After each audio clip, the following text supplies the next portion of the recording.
Turn off your television sets. Turn them off now.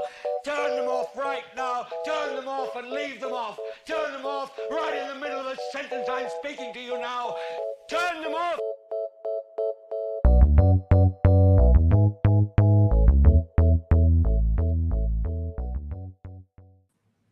Greetings, my good people. I know it's been a long time, and I'm sorry that we went radio silent.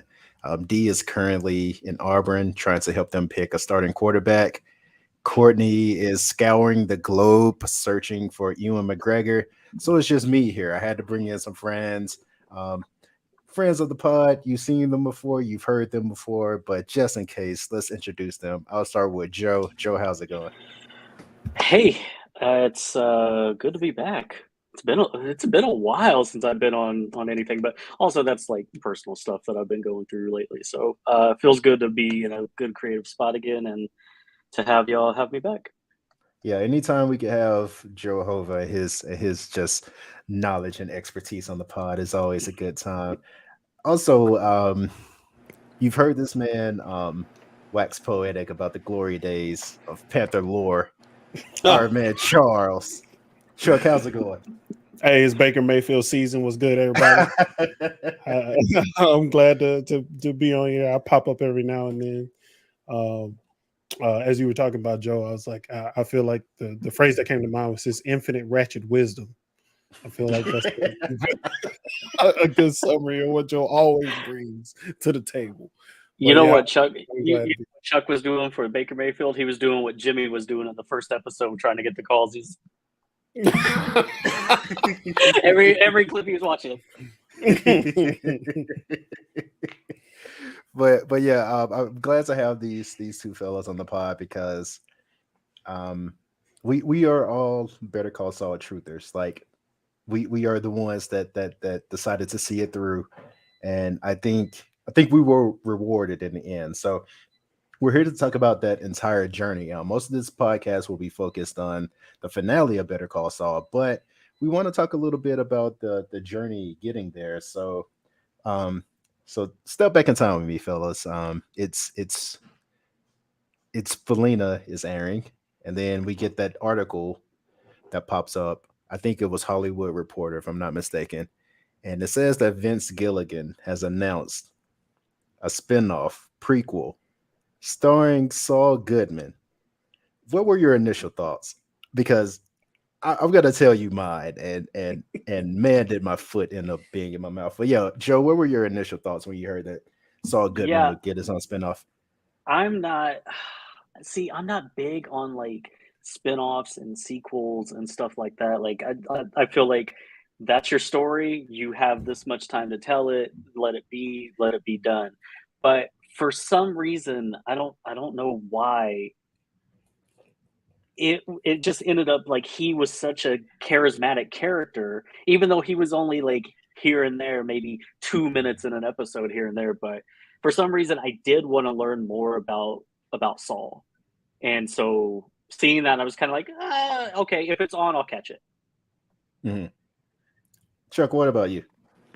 All right, so I'm the same as Joe. Like when somebody announces a spinoff of something, my natural instinct is to be like, nope, that's like you cashing in. I'm not interested. I've made this mistake in one direction where like somebody announced something and I'm excited and I don't look at the creative people behind it. Mm-hmm. And then somebody like a Lee will come out there and say, hey, but this director's doing this. And then like my dreams are dashed. Flip side with Better Call Saul, I didn't look at who was doing it. It was just like Breaking Bad ended. We don't, like, when you really think about it, we don't get shows that can run that long and end in a satisfying fashion, really. And I felt like Breaking Bad was a complete story. It was really good. I felt like they went out like how they had to go out. Yeah.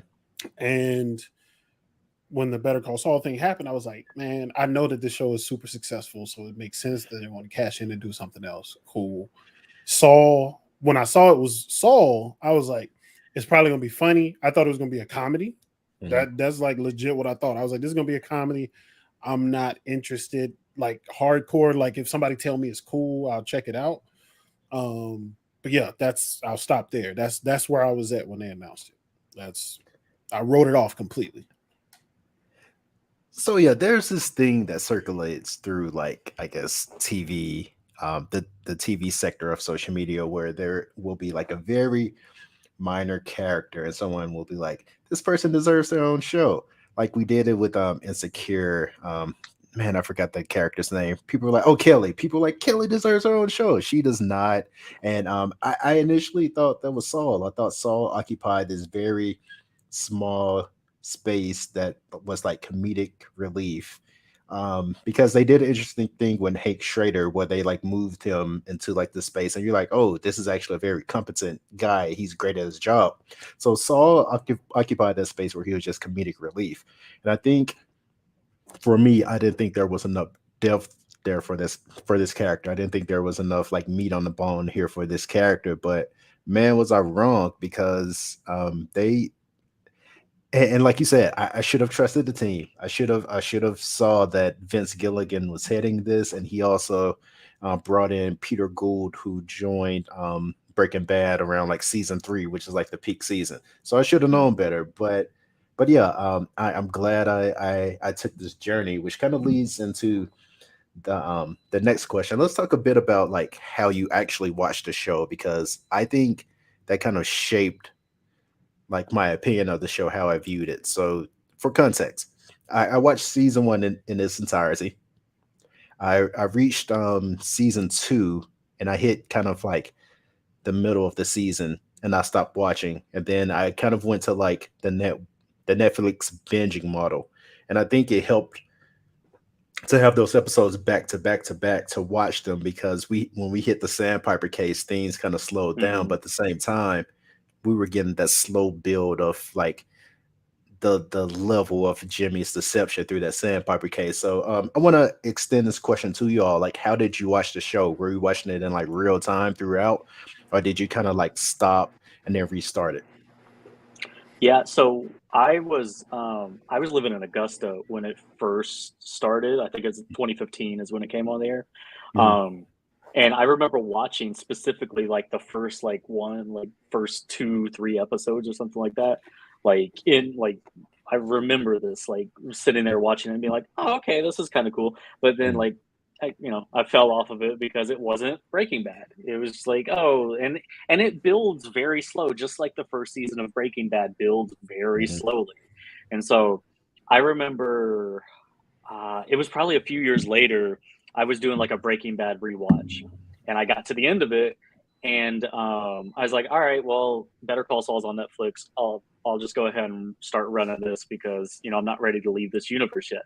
And so I was working at a law firm, and there was like nothing to do there for me, like at all. I work in marketing, and I was just like, I put on Better Call Saul on my phone, and I just have it right here watching it as I'm like working. And I made it through the first 2-3 seasons, like in the time span of maybe like 2 or 3 weeks. So such meta commentary, because Joe was in the mailroom of Howard, Hamlin, McGill, just knocking out episodes to like Better Call Saul. So he's implanted in that universe, just knocking out episodes of Better Call Saul. But no, I'm joking. Chuck, what about you? How'd you view the show? I mentioned before that if somebody would have told, like my thought process was, if somebody told me the show was good, I would check it out. Nobody said anything to me about Better Call Saul. Like nothing was said. I think a seed that was planted in my head is I saw a trailer that had Mike Ehrmantraut in it. And like, I think it kind of clicked for me there. I was like, it might be interesting to see the established the world kind of like build from this perspective, because like I said, when the announcement happened, I didn't think of it that way. I was just focusing on Saul and the comedic stuff. But I think I'm a mood viewer, so like if I can't find something I like, I'm just looking for like shows that are out, what kind of like clicks for me, and I came across Better Call Saul, and I was like, I'm going to watch it. And I think it was 2 seasons in already at this point. So I started it, and I actually did the same thing you did. I watched the first season in full, and I watched most of the second, and I stopped. I cannot remember why I stopped. It might have been because something else was out, and I watched it, but I stopped, and I did not come back until the fourth season was airing. And once again, it wasn't because anybody said anything. It was just like it was I actually had this happen with Westworld. It was like they announced a new season, and I was like, oh, I thought this would have got canceled. All right, let's see what's going on. let me go back to Respectfully, it should have, but anyway.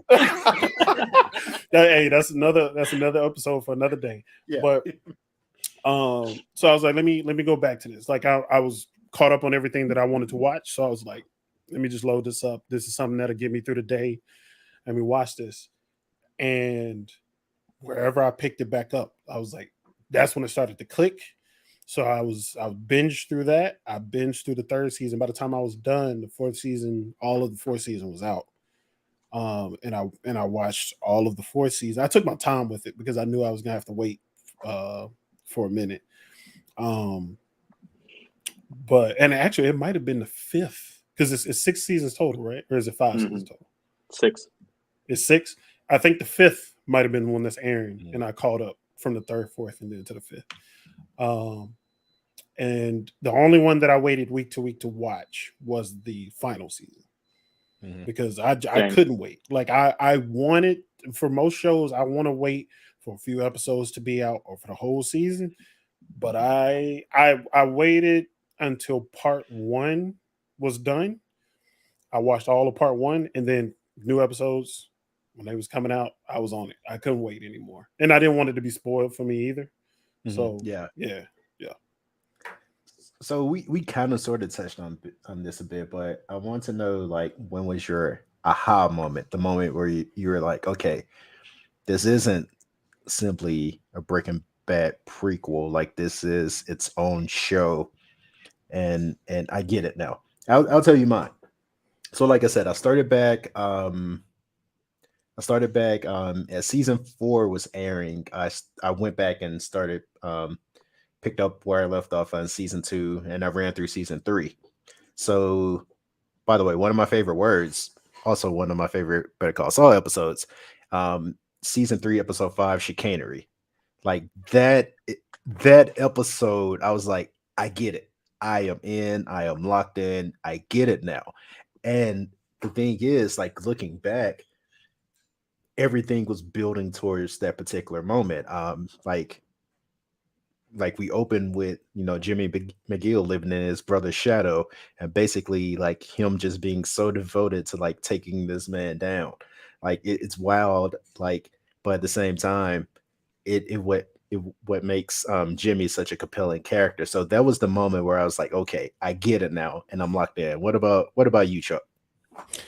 Not exciting answer, but that is my answer as well. I did not know the name of that episode, but when so I watched the recap just to refresh myself, and my fiance actually got pulled into the show as I was watching it. Just like she saw the whole scheme with like planting the evidence on Howard, and she was just like, "What is going on?" and needed me to explain it. So I did the whole recap for her. And as I was watching that, I remember that moment was so exciting to me. It's like, just prove it. Like the little kind of sampling of that situation when he was in the hospital, and this was when Jimmy kind of believed him, but then the doctor did the whole thing where like the bed, like she turned the bed on, and he thought it was off. Like it was like that seed was planted, and then that moment in court, like that was definitely when it clicked for me that we were watching something special. Like it clicked for me sooner than that we were watching something different than when I expected, but that's when it really hit that they were building up something nice there. Joe, I feel like you might be in on the same answer. But what about you, though? Yeah. For me, I was starting to build like towards like, okay, this is something different around the Sandpiper case. and some of those episodes, and like when Jimmy got hired at what's the Maine and whatever it was, Cliff Main's law firm, or Is whatever. it Schweikert? Schweikert, yeah. When he was hired there, I started kind of like being like, okay, this is cool. But it's that episode. It's the chicanery episode, because it's like just the whole, like, you can feel the balance of power just shifting in that courtroom. Like, Chuck is this prestigious lawyer. He does not want Jimmy to be a lawyer. What did he say about him? He said slipping Jimmy with a law degree is like a chimpanzee with a machine gun. Right. And I mean and I come back to that episode as like the aha, like even now, because everything that Chuck said about Jimmy turned out to be true. Like every single thing he said in that episode, he said that, like, what was it about, like him stealing from his parents in the store and stuff, and like he couldn't help himself. He just can't help himself. And it's like that ended up being the series. Right. Yeah, and it's crazy that like you said, everything that Chuck McGill said, like he was basically saying, do not let this man be a man of the law. Like it like he laid it out, like he laid it bare, like everything that would happen if Jimmy McGill was allowed to become a lawyer. So yeah, now I want to shift into because we're kind of touching on that already. We talked about the aha moment, but I want to shift into like how this show like basically expanded the Breaking Bad canon. Because I often I'm hesitant to now use the word prequel. I use the word companion piece now, because it basically like it reads between the lines of Breaking Bad and like fills in the gaps in ways like we didn't even know we needed. So one of the ways it did that was introducing like a host of new characters. The first, of course, and pound for pound, like the best like TV character of like the last decade. Let's start with Kim Wexler. So let's talk a bit about what you like the most about Kim Wexler character, and like what you think she meant in relation to both like Jimmy, but also what she meant to like the Breaking Bad. The Better Call Saul show as a whole. So yeah, Joe, go ahead. She was Jimmy's conscience, is what she was. But even you can pull down your own conscience from time to time, and that's what ended up happening with Kim, is that, you know, she loved playing this like moral, you know, opposite of Jimmy, but she also couldn't help herself to pulling pranks, and then kept, you know, going further and deeper, and you know, at some point. But like Kim's character arc is really, it's not like the story of Job, where like, you know, everything gets taken away and stuff, and like progressively worse and worse and worse. But like she willingly descends as a character, while at the same time she's also like super intelligent and like making like strides to basically do whatever the hell she wants. Yeah, Chuck, what about you? What did Kim mean to like you as a character, as you were watching this show? I feel like Kim was an like artfully acted and written character that kind of directly challenges what you would expect from a character like her. Like you typically with lesser writing, I think you'd have a character that's really void of any agency for real. And actually, I feel like people that'll watch this, if they're just watching on the surface level, they'll probably still strip her of that agency throughout this. Like I get what Joe was saying about her being his conscience as well, but he kind of followed that up with like, my train of thought was like, yes, she was like, they were like a perfect dangerous match for each other. It's like together she did pull him a little bit back, but he also pulled her in like to some stuff that she was like willing to do and she could do really well. Because that's another thing, like the schemes and the plotting, she was just as good at scheming and plotting as Mhm. Jimmy was. Yep. Like, it wasn't like she was just following his lead. Like, when she had to turn the charm on, when she had to talk, like, we'll get to the whole thing, like even with Lalo and stuff, like when she had to do it, she could do it really well, but Mhm. it's just her guiding light was towards a different direction than Jimmy's.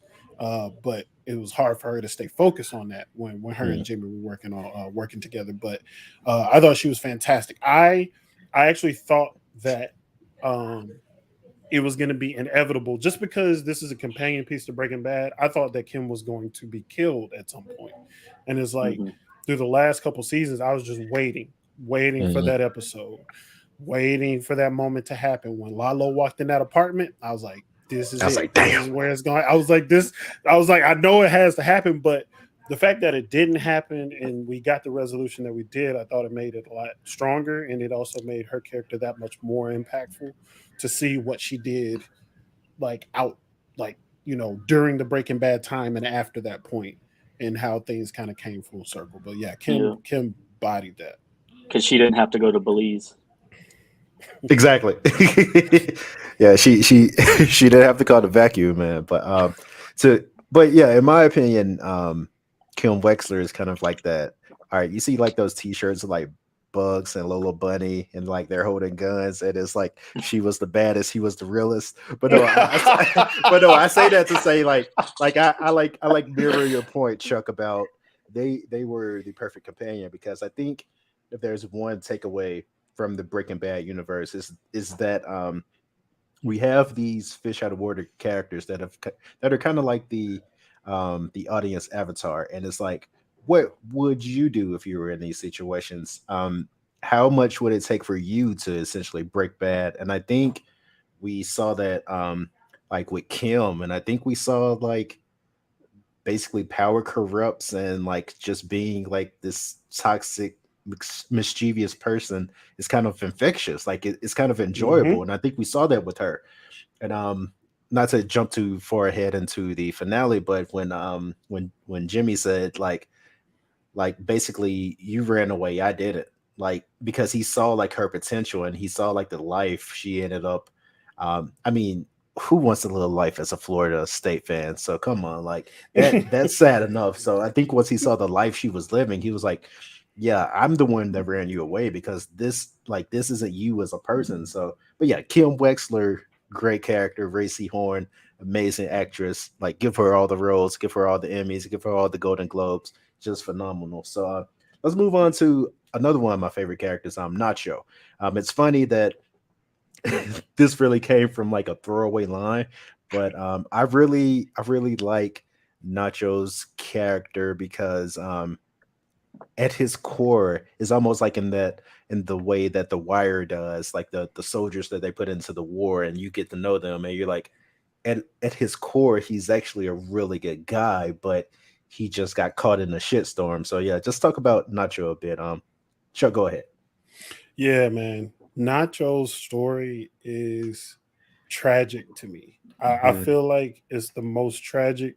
There's another character we'll get to him that has an arguably more tragic story throughout all of this, but Nacho was the character who went through a bunch of shit that you actually like cared for this character and hoped that he would find some kind of way out, even though because they're a part of this story, certain people got to be eliminated, because we're going into Breaking Bad, we know who's around or whatever. You're hoping that he'll make it out, and like he was so I felt like with the structure of Better Call Saul early on was that they were telling two stories. They were Mhm. telling Saul a Jimmy McGill story, but then they were also establishing the criminal world that Yep. permeated throughout Breaking Bad, right? Mhm. And goodness, there's so many good things we could say about how they handled that like so incredibly well. But Nacho, I felt Mike too, but Nacho was like the grounding point for the like building of that world. Mhm. And unfortunately, he was also, I feel like, the point where like you if you come off Breaking Bad, like Gus, obviously, you know, the criminal lord that he's done some messed up stuff. You know, the Salamanca's done some messed up stuff. When you're getting them established in Saul, it's like, okay, these are some pretty evil dudes, whatever, doing their crime thing or whatever, but they're not that bad. But I feel like what happened to Nacho just like took them over that point. Because it's like you took this dude, like when Gus and Mike got into it, when Mike was trying to get him out of the life. It's like he's done everything, and it's impressive that he survived this far. Let this man walk. And he was like, no, like just the disregard for that life so you can move these chess pieces.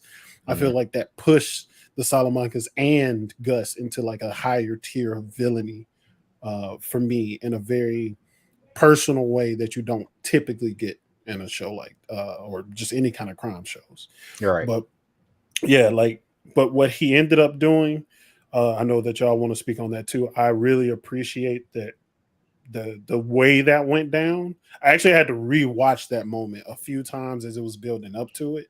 Because like I realized what was happening and I knew what was happening, but I was just trying to like catch all the fine details as we got to that point. And yeah, it was tragic, but he went out the best way that character in that situation could. Truly.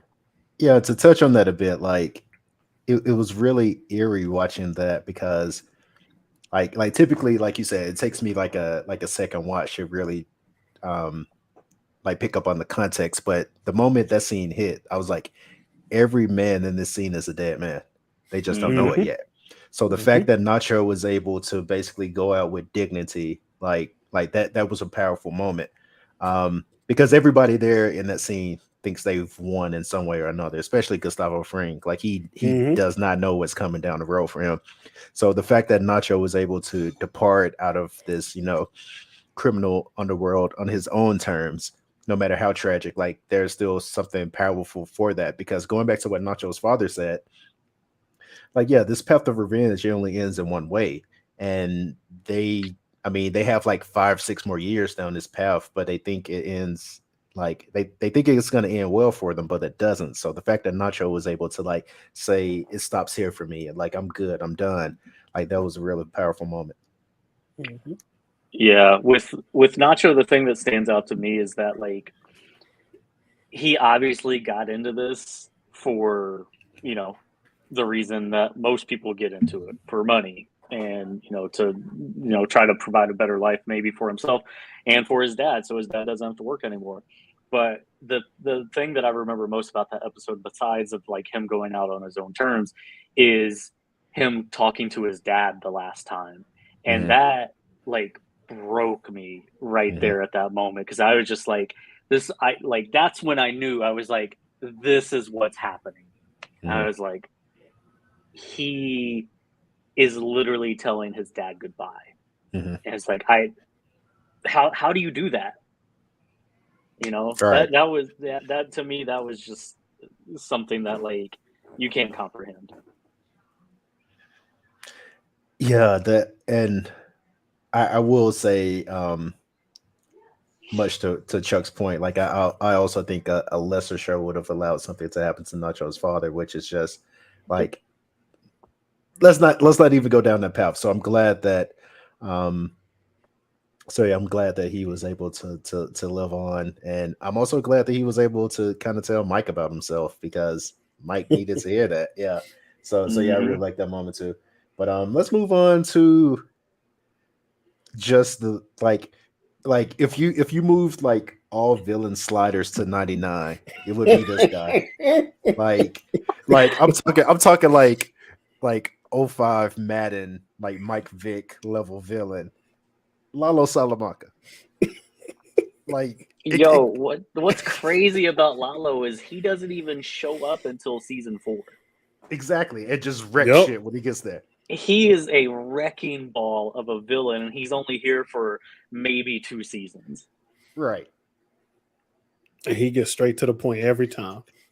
Every step of the way. And like it's even more impressive that we have a Lalo, because I feel like Gus is, you know, a level 99 maxed out villain, at least when you take what he did in Breaking Bad, or the presence that he had, and you're having to build up what that presence is in Better Call Saul, and then you have this dude, and it's like, how did Gus even survive this? Because he's B. Will Lee. I hate you, bro. Like, his hate was so focused and driven. Like, he was efficient with it too. And he's doing it with a smile the whole time. Like he had Gus shook. Like Gustavo absolutely had him shook. He was outsmarting everybody every step of the way, and when they almost would get him, he still got out of there. And like his demise was really satisfying, because like he even into that very, like, it took just that last moment of forethought from Gus to survive this, because dude had you figured out. He came in there with he went to Radio Shack, probably came in there with the cheap camcorder, like he was about to air your whole joint out. Lalo is fantastic, and just to know that, I think it's an extra like cherry on top to know that was it Gould that didn't want him there at first, or Gilligan? No, it was actually Gilligan. Like, Gould had to fight to have, like, because Vince Gilligan was like, yeah, that's a stupid idea, but then again, he's like real enough to admit, like, man, was I wrong? Because for those that don't remember, this comes from a throwaway line, like when Walt and Jesse basically kidnapped Saul, he's like, who sent you? Lalo Ignacio. So yeah, the fact that a throwaway line turned into like one of the greatest characters, like the greatest villains in TV history, it's crazy. Yeah, they absolutely they smoked it with him, and they killed the casting with Tony Dalton too. And we talked about this privately, but having somebody who is like just a telenovela like actor, like huge in like Mexico and stuff like that, come over and play this role perfectly is just chef's kiss, man. Yeah, like because prior to this, like, you see Tony Dalton, you're like, oh, what such a charming, handsome guy. Like, you don't see him like basically in a sewer all day plotting on Gustavo Fring, but it works. Well, and that's our introduction to him. Is Nacho comes into the spot after Hector has that incident, and he's just over there making breakfast. Like, hey, what's up? I got breakfast for you. You must be Nacho, and he's smiling the whole time. And for some reason, he terrified me in that scene too, without not even knowing where we were going with his character. Because he was smiling, and then he was like, "Hey, shit about to change, though." So yeah, the smiling is unhinged. That's why it is. It's like that Homelander level of like smiling, but like, because there's nothing behind the eyes. Exactly. It's like such a like empty smile, but it's like still, like people who are like who go through pleasantries, but like they're like full of shit, like you said, behind the eyes. They terrify me. So we talked about it a little bit. So what Better Call Saul did great is it also recontextualized like existing characters. So naturally, let's start with Gus, because we see him as this like super villain in Breaking Bad, but we know he dies, but at the same time, like, gods do bleed too. So we get to see him. We get to see like a full range of emotions in Better Call Saul. And I will say, jumping ahead a bit to the final season, what was so satisfying to me, the best shot scene, well, I would say top 5 in the entire show, where he's chilling with Don Eladio and you see the fire in his glasses. That's the true birth of the Gustavo Fring that we know, because Don Eladio is in there telling him like, like, remember who the boss is, and Gus is like, yeah, you'll see. So seeing like the full range of like emotions from Gus, like how lonely he is, knowing he can't bring anybody into his life because he knows what comes with that. Like just talk about like how Gus Fring evolved from the show. I feel like you got to start with the introduction, where you kind of like, I don't know if it clicked for y'all immediately, but when Gus went to kill Hector with the sniper, he was pointed at the car, and then there was a note on there that said, "Don't." Like, did y'all immediately think that was Gus related, or what? Oh, 100%. Yeah, 100%. Yeah, like it was just like the perfect teaser, because I was so excited to see Gus like in the story and see like what kind of role he would have, and his presence was just as impressive. But we also got to see some of the cracks with the character too. Like, one scene that stands out to me, and I really haven't like really fully analyzed the scene to get something from it, but the scene where the guy, his one of the managers in the store was cleaning up, but it wasn't 100% to what Gus wanted. He kept trying, and then Gus was like, I'll just do it myself. Like, there was something just so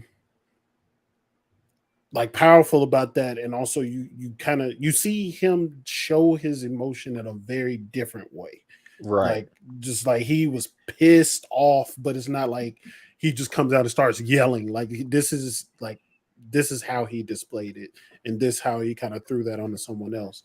But yeah, like showing us like the rise of Gus and the ruthlessness of him, and also just like how intelligent he is and methodical. I love that. Like, another kind of curve for me was just with spinoffs or any kind of thing is like, I hate when you do something that feels against the character that you've established for me. Yep. I never felt like that in Better Call Saul with any of the people that were established. Tuco's brief appearance there, with Gus, with Mike Ehrmantraut, like I felt like you peeled back and showed me more layers to why they were that way. It never felt off to me. Not at all.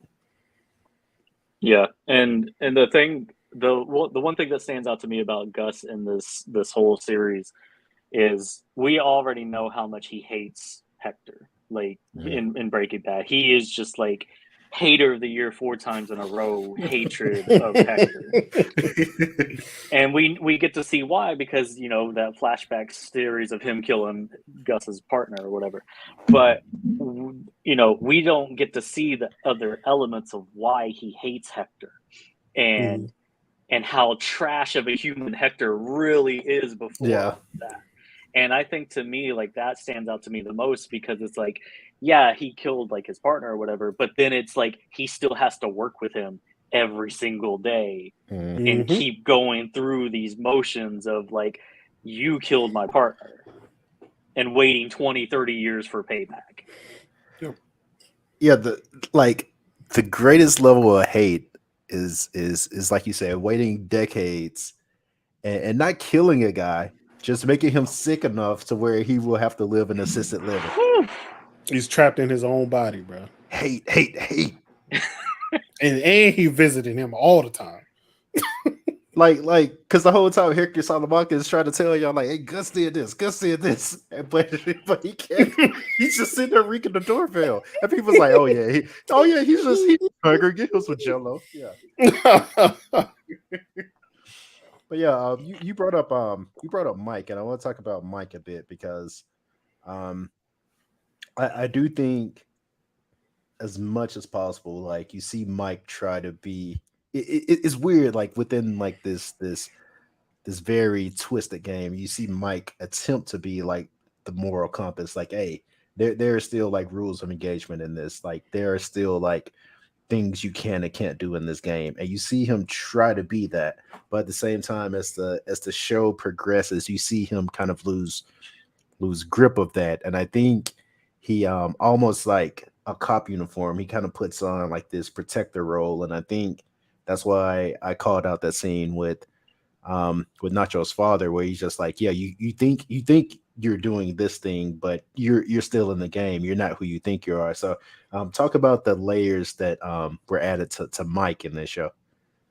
Well, you see, like, in the very first season, I can't remember what episode it is. It's like in the first like 3 or 4 or 5 episodes, but it's when Mike is moved out there with his his daughter-in-law and his granddaughter and stuff, because you don't understand why Mike is just introduced as muscle in Breaking Bad. He's just like the enforcer, all this stuff. But there's always a reason why you get to this point.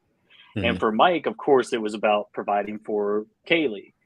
But we didn't know why he needed to provide for Kaylee. And that whole last 9-10 minutes of that episode where he's breaking down and he's like, they broke my boy and, stuff like that. It's just like, it adds a whole other layer of like, okay, now I'm responsible for my son's family because of something I did 30 years ago, And I just think that speaks a lot to Mike's character because like, yeah, he's still a dirtbag, like going around and like, he kills Werner and, he's enforcing the, for Gus and stuff like that. And you can tell at times too that like, he does have a heart, because like he sees when he sees Nacho getting like caught up in all this and stuff, and like he's wanting to help him, like that. We talked about like where Gus is telling him, nah, like he's done, with Nacho and stuff, and like, nah, he can't get out of this. It's like you could tell he was sad about that, like he was upset he couldn't save Nacho, and I think he is the if not for Jimmy. He's the next perfect example of like the duality of what a man goes through in a TV show. Exactly. Yeah. Yep. Yeah. Like you mentioned Werner, like it was tough to see Mike caught up in everything because he does it so well, but you do see the conflict. Like he tries so hard to stop people from doing stupid stuff to get themselves killed. Like he extended hella branches with Werner and like bro, you went too far. Look what you've done now. Like you've opened this up to all of this. Like I can't save you from this situation. And like with Nacho, it was even more heartbreaking because like Gus really didn't need to take it that far with him. He did. But he did. You know what I'm saying? And like getting to see the deeper the deeper side of Mike was it's up there for me as far as like favorite things. Like you said with like other than Jimmy, like he would be like the best look at that duality. And he's just a badass character. Like he's just always on top of it. You know what I'm saying? Like he's probably why Gus was smart, but like having Mike in your corner also will make you feel invincible too, because he's on, like he always minds his P's and Q's, like he's always on top of it. Yeah, I don't have a lot to add on. You I'm just echoing everything that you already said, but yeah. And another bit of like context on two separate occasions now, Mike has said like, "Hey, that Walter White guy, don't get involved with him." Yeah, like he said it to Gus directly, and then he said it to Saul. He was like, nah. He was like, yeah, don't get involved with that Walter White guy. Like, I can't remember the exact phrasing, but he was like, this is a problem waiting to happen. Like, if he don't die quick, he'll die later. Like, it's gonna happen. It's gonna happen. and then that's such a chilling admission, because how did Mike die? Yeah. Yep. Yeah. So yeah, I really love how these characters just have like a additional context added to them through this show. Like, it was done wonderfully. So let's move on to the final season now. We are here. We have removed color bit by bit and gotten more gray, and now we're completely gray. So I want to talk about that. First, like, entering this final season, like, which loops did you like need to be closed in order for this show to have like a satisfactory ending? And I'll go first with that. I needed to know where Kim was, first and foremost. I needed to know where Kim was. I needed to know where the hell Lalo was, because the fact that Jimmy didn't know. I mean, yeah, Jimmy still thinks Lalo is out there. I needed to know that, and I kind of already knew Nacho was going to die. So my main two things is, where's Kim, and then where's Lalo? So yeah. For me, it was about Kim, but I'm the opposite. Like, I really thought Nacho might get out of it. and I was just like hoping. I was like, come on, like especially at the way that in that season 5 ended, where he was like on the run. And I was just like, please, just let him like run somewhere further south and get away from this. And then, yeah, it was satisfying to see that he was able to end it on his own terms, but at the same time, it was like super heartbreaking because it was just like he was almost there. He was almost to the finish line. Yeah, when he survived the twins, when he was at that motel, I thought he was good for a minute. I was like, maybe this might be how he go out, because I don't think we'd seen them fail to accomplish a task throughout the whole time that we'd seen them. So I was like, man, but he survived it, and I thought it was good, but nah, they wrapped it up. But I needed to see Nachos come full circle. I did want to know where Lalo went. And I was like, how does Gus even survive this situation? Like, I was like, there's got to be some kind of, like, this has to come to a head at some point. And I was like, where does it come to a head, though? Because, like, he was on, like, with him sitting in that sewer thing watching you, I'm like, bro, he's on your head. Like, how do you get out of this particular situation? And I wanted one character we haven't talked about. I wanted to see what was going to happen with Howard. Oh, yeah. Because like Howard feels like you have a lot of shows where they'll try to make that character that you dislike because they're, you know, the opposite end of the protagonist or whatever, for whatever reason, but they try to make them, I guess, likable, kind of, in a way. I don't know. It's like a really gray situation with Howard, because like he really didn't do anything bad.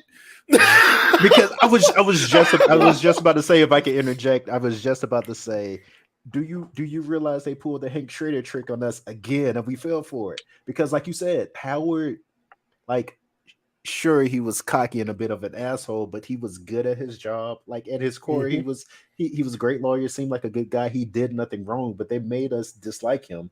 They made us like him and then killed him. The same thing they did with Hank Schrader. Like, they pulled the trick right in front of our face again. And like also, that.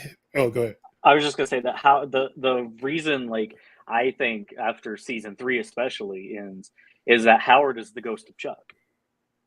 Jimmy can't see Howard without seeing Chuck. That's true.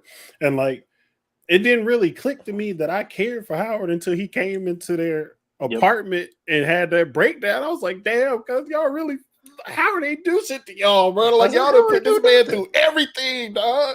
And then Lalo walked in and I was like, nah. I was like, this can't be it, bro. Because I was like, I already had in my head that this is when Kim was going to die. I was convinced that this was going to be it. And when Howard came in, I was expecting Lalo to be the one to come in. But then it was Howard. I was like, oh, how this going to go? And then Lalo came in after the fact. Like, when, as a matter of fact, soon as I saw the little flame flicker. Yeah, the flicker. I was like, oh, this is a wrap. Nah, bro, this is crazy. But yeah, it clicked in that moment. Like, I was like, yo, that's heartbreaking. Like, that's what I was saying. Like, with Nacho's break, like his whole arc is very heartbreaking. But like, you like Nacho, but Howard, they really set us up to dislike this dude, and all he did was his job, bro. Like, he even with Chuck, when he realized Chuck wasn't up to snuff on his stuff, like, he made Chuck retire and get up out of there. Like, he just did what he needed to do, and just Jimmy. This Better Call Saul was just the hating ass niggas show. Like, everybody was hating, and super focused on hating. And bro, they was on Howard's head, bro. They ruined everything, and they were so thorough with the hate. Like, the hate was magnificent. Yes, planting the coke, the prostitute, like, and drugged him. Had, like, when they set him up in the hearing, when he was eyes were dilated, and then like the photos were gone and everything, I was like, bro, this is crazy, bro. The thing with the what was it? What kind of a shot was it? Like a caffeine shot or something like that? When they were I can't doing remember that, exactly. I was like, "Where is this going?" And then you see it pay off 4 episodes later. Yeah. Yeah. The hate was well planned out for Howard, but I don't even know. I forgot what your initial question was. I went off on the Howard tangent. No, I originally and I think we wrapped that up by initially asked like which circles needed to be closed. Okay, that's right. Yeah. But yeah, you raise a good point, because I actually hate when shows like telegraph like the core themes, but this show did it like in a very obvious way, and I loved it. And that's like the title screen and the literal shift to gray in the final season. So what do you think about this aesthetic choice to kind of like remove a little color which each title screen in each season, and then the complete shift to gray in the I guess the post Breaking Bad timeline? Like, do you think this aesthetic choice like worked? Like, what do you think about it? I loved it. I think that it's just like it's because we live in such a like fickle era of like people scrolling their phones while they're watching, that like I think that that's probably done also to like make that audience like, you know, appease them of like, oh, I know where I'm at, because if I look up from my phone, I can see, oh, we're in the post Breaking Bad timeline, or, you know, whatever. Right. But I like it because for me, it's Jimmy's world was bleak after Breaking Bad. Once he fled to Nebraska and stuff, he was working at a Cinnabon. He was scared to go out in public, and I think that it takes all that. You know, he's known for being a snappy dresser, as he says in one of the episodes in Breaking Bad. But you know, now you take all those colorful suits away, and he's just like blending in with the crowd. And I think that that's a great aesthetic choice for it. Yeah. I don't have too much to add on that. I thought it was a great aesthetic choice, and it was smart to do it. Like it felt like more purposeful in the final season, because we see what they were leading up to with the final episodes kind of being in that gray predominantly.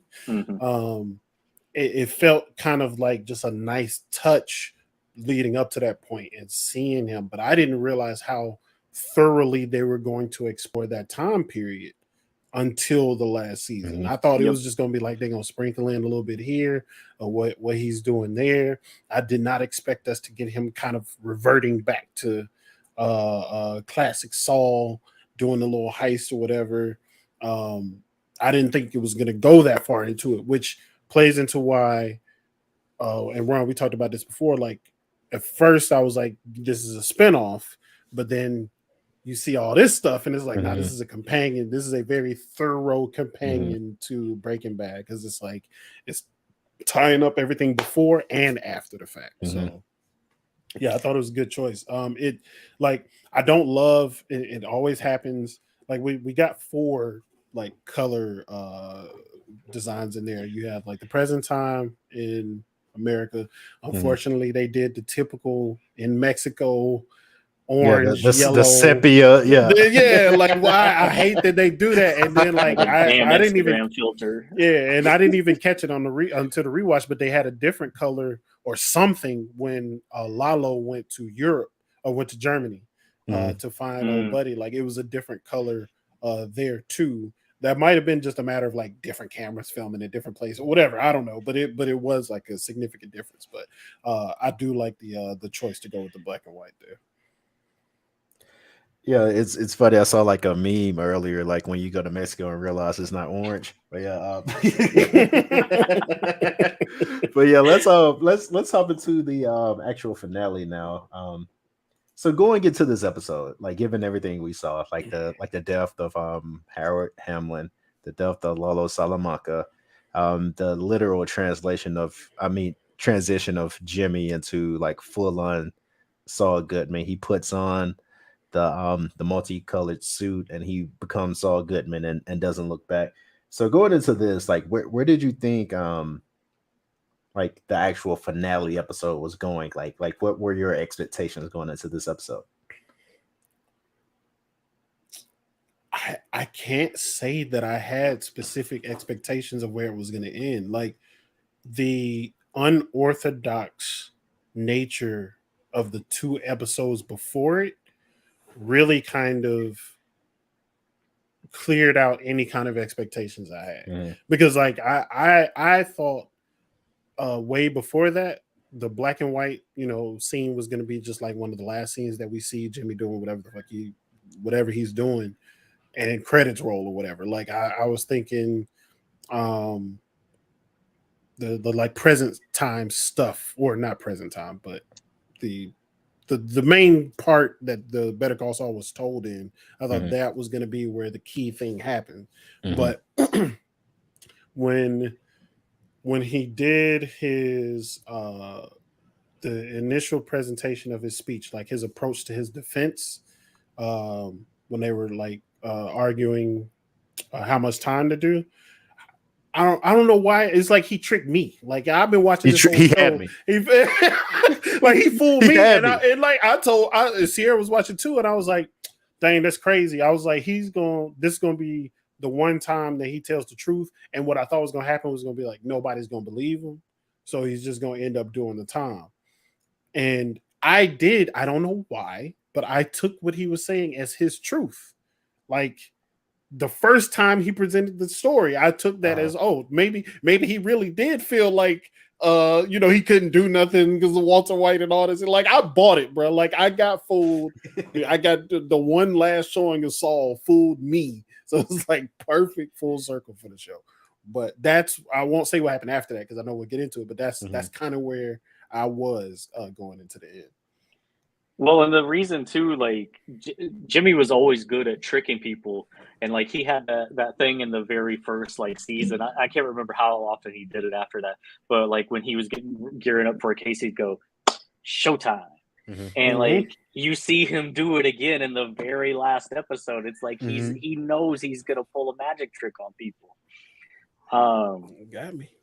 Yeah, I think that final episode, like I knew it had to end with him the way it ends, like because in Breaking Bad, like you want Walt to atone for all the pain and misery and sins that he did and put everybody through, but Walt just kind of gets to die, and that's the end of it, and he doesn't have to like basically that last episode is him like making amends, but of course it's Walt and his ego's in all of it. Whereas like with Jimmy, like it had to end this way, because if not, if he's like on the run, or if Jimmy dies, or whatever, then you're in the same loop that you ended with Breaking Bad, and you have if Vince Gilligan and Peter Gould and the writers and the fantastic post-production people don't want to keep this going, you can't end on another loop like that, because then people are going to be expecting, oh hey, where does this go now? But yeah, once we got to that last episode, I was like, it has to end this way. Yeah. So you read my mind. Perfect segue. So I think one thing we can pull away from this Breaking Bad universe is like every player in the game, they're ending, like the path always led to this point, right? So everything that was set into motion always led to one ending. So going into this episode, I knew like I wasn't expecting like, oh, Jimmy's gonna die. I was like, he's going to jail. Like he's going to jail.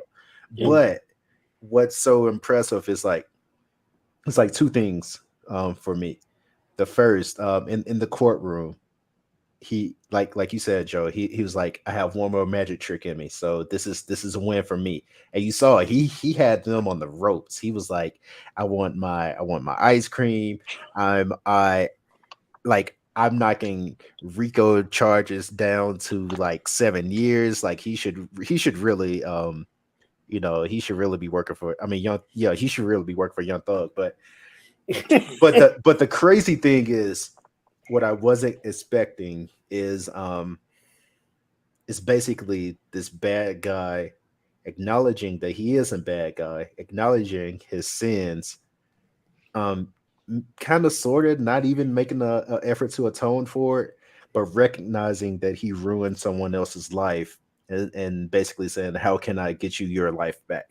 To see Jimmy do that, And like you said, it's the duality of a man. And to see Jimmy do that in those final moments, I was like, magnificent. Like it's the ending I didn't even see coming. Because once again, let's talk about where Lester Show would have done.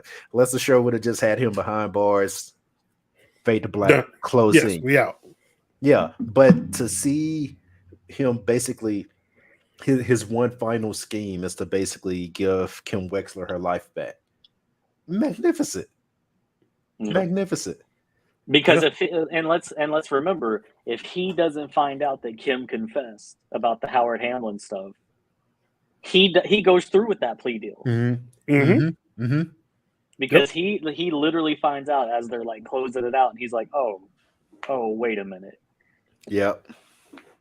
Yeah. So my next and final question is like, which final moment stood out to you the most? And I'll tell you mine. So it's a scene where Saul is a trustee in the kitchen whipping up the bread, and they're like Mr. McGill, like your attorney is here, and then we see that as Kim. They share their cigarette, and then as Saul is on the yard and Kim is walking by. Yep. Like such a like subtle moment, but it's the full encapsulation of the show. It's like one more scheme, baby, but this time like you're on the outside, I'm in. And also once again, like I said, I hate when shows telegraph themes, but the literal like gate between them, the wall between them, like I'm on this side, you're on this side, you're good now, but you know we still got each other, but just in a different way this time. Man. And that's what the cinematography of this show does really well, is like you're watching them through the fence, and then it's the shot of Kim on the outside and him on the inside and stuff. And there's one that I gotta like talk about. I think it's season 5, where Jimmy's peeking around the corner and you see his face come out, and it's his face mirrored here. And it's just what they do this so well in Breaking Bad and Better Call Saul, where it's like a lot of Walt scenes in Breaking Bad, half of his face is in the dark a lot. And you can tell it's like a Jekyll Hyde type thing. And that's what I got a lot from when they would do that in Better Call Saul. And it's just fantastic storytelling with the camera, especially in that last scene where it's just like, hey, now that you're here, we got some plotting to do. Like you know that they're going to try to run a scam. You just know it. I also think it was cool to have Marie come back. I thought that was a nice touch because you don't really get any closure in that arc after Hank dies, and this is where you get that closure with it. And it just shows that the attention to detail of like closing everybody's circles, so it's like, okay, we are officially done with this. Yep. And it's interesting, like you mentioned him as a companion to Howard. They had to close that off at the same time they get closure for Howard too. But my moment is him pulling the last magic trick in the courtroom, and I'll tell you exactly why. It's because I felt like it was. We've established that Kim is like an incredible like anchor for this whole story too. And I feel like it was the perfect callback to when he got denied his appeal to the bar. And then she told him, is like, you need to just tell the truth, be honest about your brother, kind of like tap that for, the motivation to like get them over the hump. And he went into this impassioned speech. They all ate it up. He got it back. And Kim thought like he finally had gotten over it. It's all good, man. But it's all good. And it's like the birth, it's like that was the birth of him officially. And then the death of him was this moment, like you said, he didn't really seek atonement. But the thing was, he didn't seek atonement with anybody else in that room except for her. She was the only person. It was like he was just talking to her. Like, screw all of this other stuff, all these schemes. Like, I want to make sure that you're good. I'm doing this for you. Like I am a better person, and I want you to see that. And like, that moment was special to me. Yeah, man. It's like, I can't believe they stuck the landing, and in fact, this is an opinion I've been sitting on, but I think I may have like briefly mentioned it to like both of you, but think about when Breaking Bad came out. It was the height of the basically the TV writer strike. It was a shift away from TV dramas being on ABC having 24 episode seasons. It was something completely like fresh and new for like essentially network TV. I think Vince Gilligan and Peter Gould, when they were making this show, there were a lot of times in Breaking Bad where they were like looking at each other and they were like, "Can we do this? Can we do this? Yeah, let's do it. Cool, let's do it." So they kind of set the bar for like what modern day TV is. Like a lot of my favorite shows, like The Leftovers, Mr. Robot, a lot of the shows that have followed this come from this formula of storytelling on TV. So, like I said, a lot of the show was establishing like the coda essentially. Like this is what TV can be. With this show, I feel like the storytelling mechanics were like so much crisper, like they were so much cleaner. Yep. And instead of like asking, "Can we do this?" They're like, "We know the rules of TV, and we know how to play this long game because we did it before, and we know how to it's to use a rap analogy, like Pusha T said he was recording a song and Diddy made him take certain words out because he was like, yeah, never waste words in the verse, make sure you're always getting your point in. And I feel like that's what they did because not a single moment wasted in the show. Everything means something. Every loop is closed. The storytelling is fantastic. It's that perfect marriage between like visual storytelling and what's on the page. So I say all that to say, like, I'm not here to say Better Call Saul is better, but I think from a technical standpoint, it's the better show. Yeah. Yeah, I would agree with that because I think what it does too, like it enhances how good Breaking Bad really is because it was the first iteration of this. And so it adds, it's basically like you have Breaking Bad as the house and Better Call Saul is like, hey, I want to add this extension to my house. And that's what it does. And it builds and it makes it more valuable and, all that kind of stuff. It's just, and the other thing about it too is like all of these shows too. I talked about this with my wife a lot, like when we're watching like The Office or Parks and Rec and stuff. And it's like once you get past 5 seasons, 6 seasons, something like that, especially if you have 20 something odd episodes in every season, it's like how much story is there left to tell? Like when you do 10 episode seasons and you do 5 episode or 5 or 6 seasons of that, you can tell your story the way you want, stretch it out the way you want, and keep it brief to where, people like us are doing a podcast about it. And, just talking about it and like, I'm going to miss it. Like I all week I've been like, what the hell am I going to watch now? Man. Hey, Westworld season 4 is out. Yeah, but anyway, but no, seriously, like when that episode ended, it's like, all right, so have you ever been on a trip and like ate at a fantastic restaurant, but like the next day, like was like you knew you had to like hop on that plane or get in that car and drive away. You're like, I don't know when I'll ever have this feeling again. So I was fulfilled after this episode. I was like, this is fucking TV. This is what it should be. But at the same time, I realized I realized how much like Jimmy McGill grew on me as a character. Like and I realized how much I enjoy being in this world. And I realized like now, like true enough, they can probably step back into this universe and crank out a different story. They're probably not going to, but I realized that this is probably like the last nail in the coffin of like this particular story. And I realized how sad that made me because we're never going to spend time with these characters again and how much I'm going to miss this show. So yeah, I like I said, I felt fulfilled, but at the same time I was like, damn, like it's really over. I'm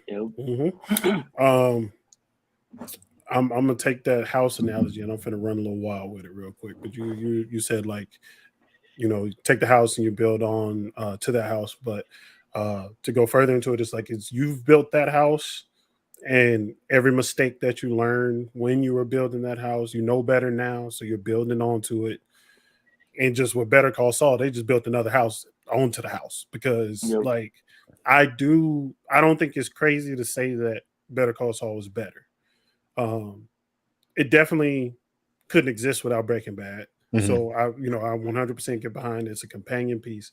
But I did feel like I feared that loss when it was ending more than I did with Breaking Bad. Like Mhm. Breaking Bad was good, but I was like sad that I wasn't gonna be able to watch another episode with these characters. With Breaking Bad, I was ready for Walt to go. I was like, Walt got to go. He got it. Like, Yes. this got to go. And I was hoping that Jesse would make it out, and he did. That's like that's all I wanted from that. But with this, like, just such a satisfying conclusion to everything. Because like even like like you said, they're gonna have another scheme. Remember the bus chant with everybody chanting Better Call Saul? Like we know he gonna be in prison running things, like because it's gonna be a whole bunch of people with people on the outside that he kept on the outside and all these relationships. Like we know that's gonna be the case. And I understand if they don't want to go back into that world, but I will tell you, as of an article 3 days ago, they did talk about doing another spinoff on Kim Wexler. So, but they said that they need to step away from the whole thing first before they consider doing that. But I just wanted to let y'all know that is on the table. I don't know that I want that to happen. But we know that this creative team can do it. So let me talk about. All right, so Joe, that damn, I forgot which publication it was from, but the theories video. There was one compelling theory that made Ray Seahorn just say, I'm not gonna like confirm or deny that. And it's the theory that Kim Wexler becomes Jesse Pinkman's attorney. People were hypothesizing this in like the final season, but at the same time, I don't know if they would want to like bring that together, but I do think going back to that moment in the rain, like that was a very pivotal moment where because I think it's gonna get to the point where Jesse Pinkman was like, oh damn, like I realized like who she is now, shit. But I don't know if they want to bring these two characters together, but I completely trust this team to find a very clever way to do so if they ever get to that point. Yeah. You know what? One more thing that we forgot to mention in terms of the last episode is Jimmy getting over on Bill Oakley one more time. Bill, man. Bill, just it's unfair how he does that, man. He like the trend, like the I guess like this goes back to the days of Vine where you would like put a hoop behind somebody's head and just dunk on them. Yeah. Like that's what Jimmy does to Bill Oakley. Like he puts the hoop behind his head and just boom. Like, and then like I don't even think like Jimmy intended to do that on this last one. Like that wasn't even the plan from the jump, but like Bill trusted this man one more time, bro. One more time. That was Blake Griffin dunking on Pau Gasol. Like, yes, bro. I was weak when he was like, "I petitioned to have me removed from the case," and the judge was like, "Nope, nope." Yo, that was cold, dog. But yeah, I think we could wrap up here. But it's short, man. Better Call Saul turned out to be a fantastic show, exceeded my expectations. It's funny because as I was watching like that little thank you video, like I like legit got emotional when I saw like Bob Odenkirk, who like literally damn near gave his life to give us this final season. When I saw Ray Seahorn, who gave us the performance of a lifetime, that scene on the bus, like you're not getting that from anybody else. Like just seeing all of these, because you could tell that everybody who had a role in the show really loves the show, loves these characters. So just watching all of this, man, I'm glad that we were given this treat. I'm very excited to revisit, to pick up on the things I missed. But yeah, any closing thoughts, fellas? I never wanted to rewatch Breaking Bad, but Better Call Saul makes me want to rewatch it. Like it makes me want to rewatch it and rewatch. Like I wanted to go straight back to the beginning of Better Call Saul and rewatch it, but now like I want to go in there and just revisit how it all just perfectly weaves together. And like while it is sad that it's over, I know we don't get these kind of special shows all the time. No. Right. So I'm definitely gonna appreciate when we have those experiences. So I definitely appreciate that. And it's crazy because I totally wrote it off. Like I did straight up eat crow on that. Like I was like, this is gonna be trash, this is gonna be comedic, whatever. One of the best shows I've ever seen. Yeah, I think for me, like I'm definitely gonna like I try to rewatch Breaking Bad like once a year. Like I just it's one of my favorite shows of all time. But now I'm gonna have because you're in it, Joe.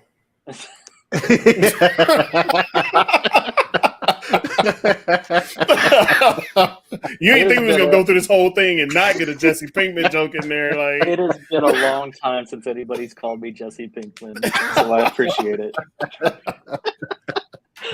But now I'm gonna have to add like Better Call Saul to the mix. Like it's gonna have to be like, all right, got to start with Better Call Saul, run it through, and then run it through the Breaking Bad. And now it's gonna take me like 2 or 3 months to do this whole like rewatch every year. But it's gonna be something that's like, you know, it's good, and it's only gonna get better with each like time you watch it. You know, I feel the same way about The Wire. I feel the same way about like, but I haven't rewatched it yet. But Mr. Robot. Like these are just well crafted shows that like you can tell everybody around you on the set on that's creating it actually cares about making it, and it's just such a cool thing to see. And also, we didn't even talk about the fact that they brought back Jesse and they brought back Walt for those scenes that they had in there, and it's like crazy that for a lesser show, those would be the best moments of the show.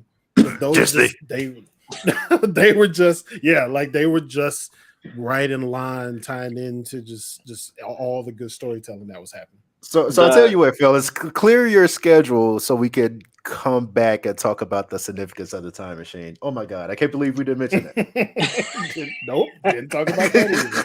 Didn't talk about that, and we didn't talk about Walt saying, "You've always been like this, haven't you?" This is you. This is just you. He's like, so this is really you, goddamn. I thought that was a character the whole time. But yeah, man, like so many of these moments, man, and Chuck, like you said, like we really got to appreciate, like it's like seeing that comment at every so many years. Like you got to appreciate it when it comes around because like that's what makes these things special. Like we don't get them often, and when they do, we certainly got to appreciate them. But I'm with both of you fellas. I feel like I want to like start my Better Call Saul rewatch and jump straight into Breaking Bad. Might even check out El Camino again, which I didn't love as much the first time. But hey, who knows? Let's go crazy. But yeah, I really missed this show, and yeah, I think I'm gonna watch it again. So I want to thank you both for joining me once again. This is Joe Hova at Hovaverse. Go ahead, get your plugs off before we get out. Yeah, so you can follow me on Twitter at Hovaverse. And then I'm starting to slowly make stuff again, which is really cool. And it's a newsletter. I'm only doing it when I have the time because I'm not going to put that added pressure on myself like I have the 9 other times I've started things in the past. So yeah, you can sign up and it's just like on Twitter right there. So yeah. Yeah, I'm not saying it simply because he gives me a shout out in it. Thanks for the shout out, by the way. But yeah, Joe's newsletter on the Bear, which might be my number one. Spoiler alert. But Joe's piece on the Bear, go read that and then circle back and read everything else he's posted. So yeah, Chuck, go ahead, get your plugs off. It's funny we say that these shows don't come around often, but we might have got a 2-piece this year though. Oh yeah. The Bear is crazy fire, but I changed my thing on the screen. It was saying Lalo the GOAT, you know what I'm saying? Because Lalo is the GOAT. But Charles right now, WRITE, Charles right now. You can follow me on Twitter, follow me on Instagram. Every time I come out here to plug stuff, I can't plug the show I want to plug because we ain't announced it yet, but it's coming. It's a film podcast. It's coming. We'll reveal the name. We're gonna get all that out there, so stay tuned for that one.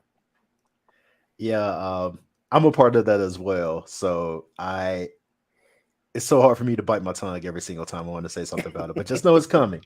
It's right around the corner. It's closer than it's ever been, and it's going to be amazing. But yeah, so once again, shout out to Chuck, shout out to Joe. Thanks for hanging around for on last week's episode. Like I said, life has been lifing. You know, we are grown people with families. Sometimes we have to press the pause button. But if you're listening to this, thanks for hopping back into it. And yeah, we do have more stuff on the way.